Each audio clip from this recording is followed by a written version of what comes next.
Menteri Keuangan Bu Sri Mulyani itu memberikan suatu arahan kira-kira defisitnya bakal berapa. Ambil angka tingginya ya itu sekitar 2,8%. Itu dianggap masih prudent. Iya, itu masih di bawah 3%. Jadi saya liatin ini ya, terus yang Eliza saya liatin apakah orang takut sama risiko gagal bayar Indonesia? Ternyata tidak. Tapi yang defisit yang lebih gede itu lebih menggerakkan ekonomi. Itu sebabnya lebih promising ke saham.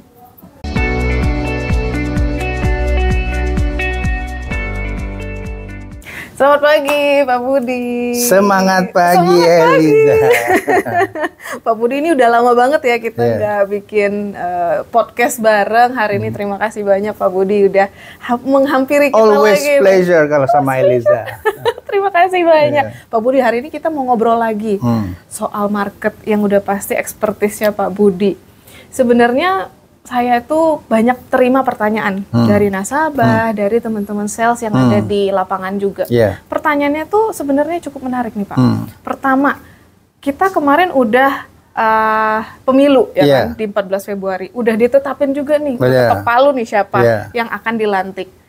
Pertanyaan selanjutnya, gimana prospek investasi buat kita nih Pak? Obligasi atau saham? Atau gimana Pak? Apalagi kita harus tahu dari asing nih kan, lebih prefer yang kemana? Dari Pak Budi gimana? Ini penting ya, kita harus bersyukur pertama pemilu kemarin nggak cuma lancar aman, tapi satu putaran.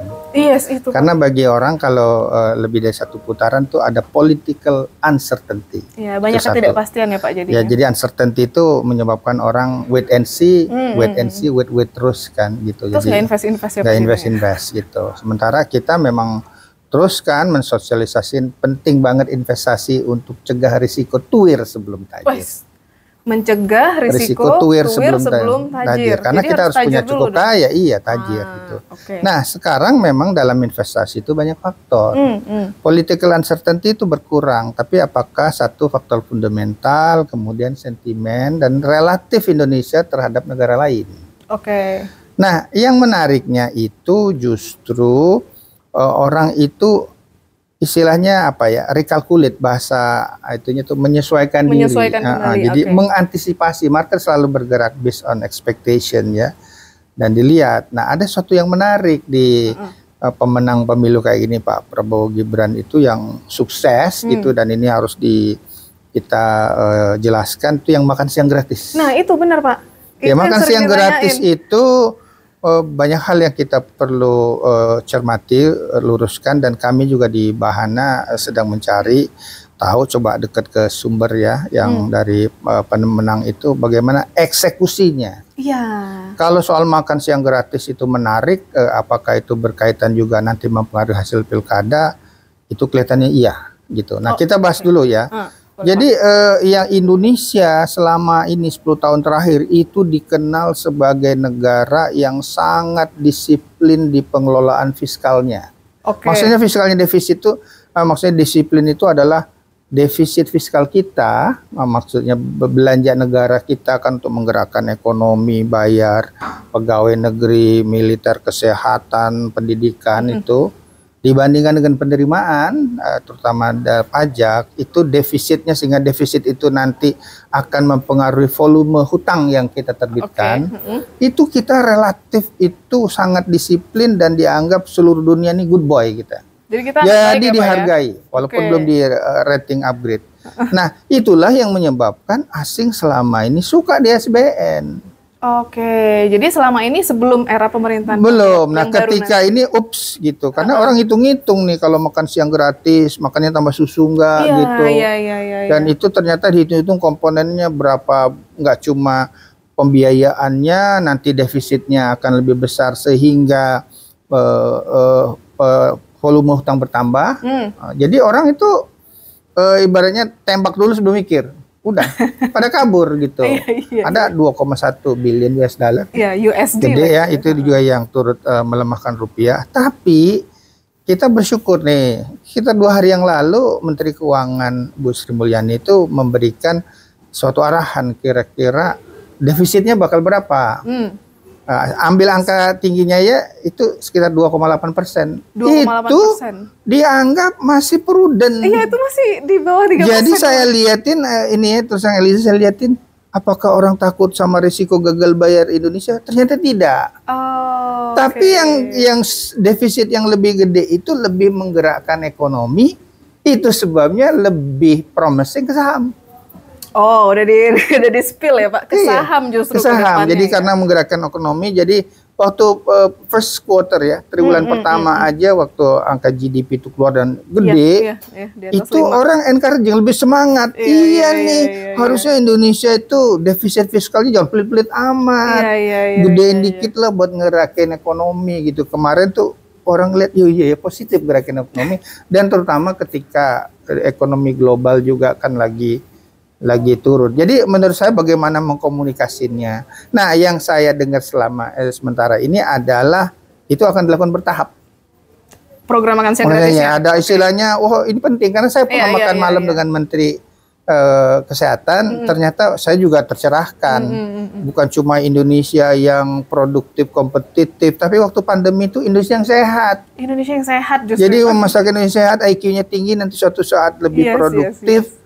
Oh iya, kita harus bantu. Nah, siapa? Katanya nanti daerah yang triple T,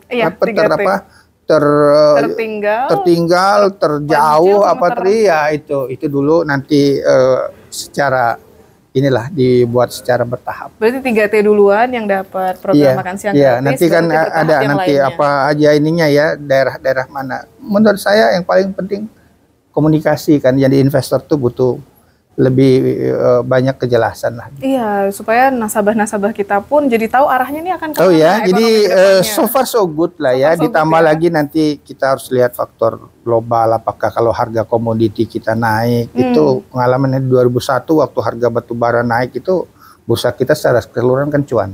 Yes. Loh. Oke, I see. Ada satu pertanyaan lagi Pak, yang sering sekali saya terima kalau lagi di lapangan. Kalau misalnya, kan tadi kita tahu program makan siang gratis butuh banyak dana, ya kan? Defisit fiskal kan mungkin juga akan naik, meskipun nggak sampai tinggi banget, 2,8% kan masih kecil sebenarnya.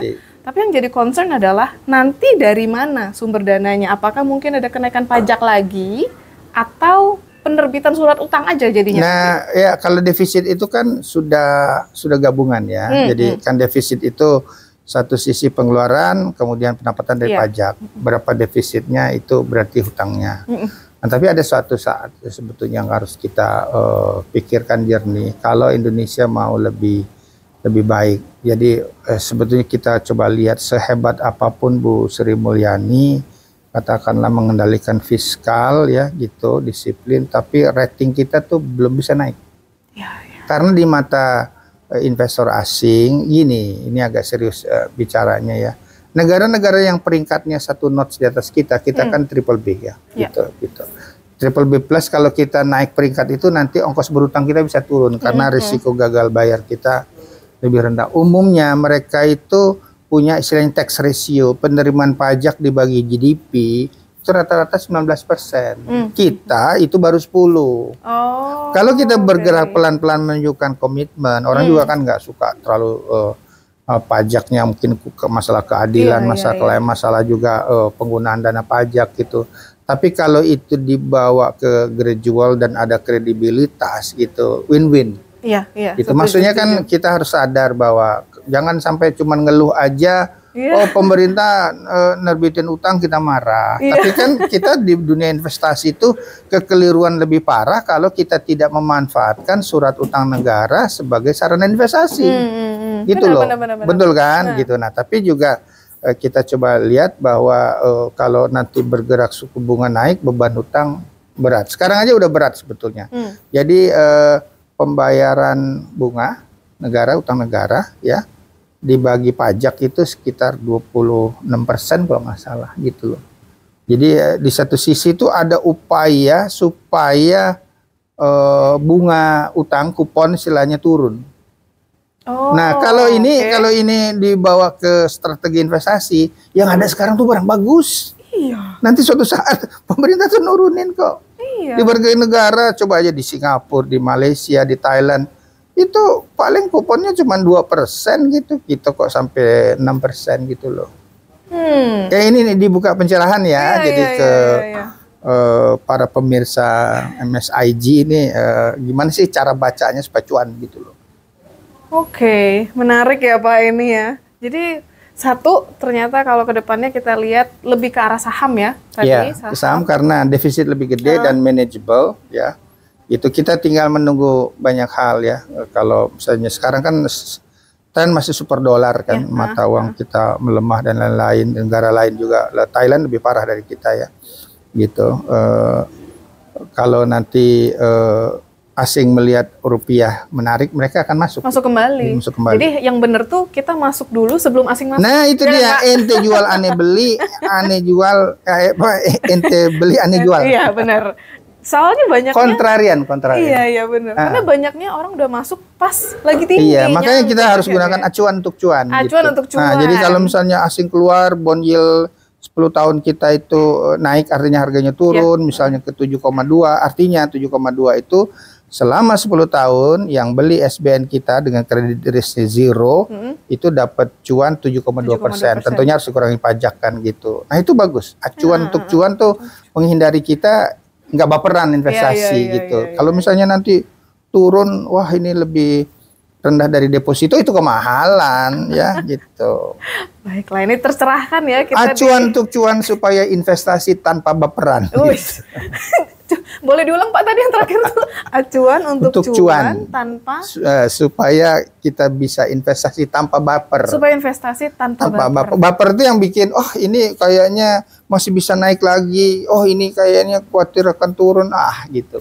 Acuan untuk cuan tuh lebih clear gitu. Acuan untuk cuan. Sama yang harus kita ingat juga, harus tahu kapan keluar ya Pak ya. Iya, investasi itu yang terbaik bukan kapan masuk, kapan keluar. Kapan keluar. Gitu. Berarti kita harus keluar pas asing udah masuk ya Pak? Iya itu, karena asing itu kan dominan di pasar modal kita.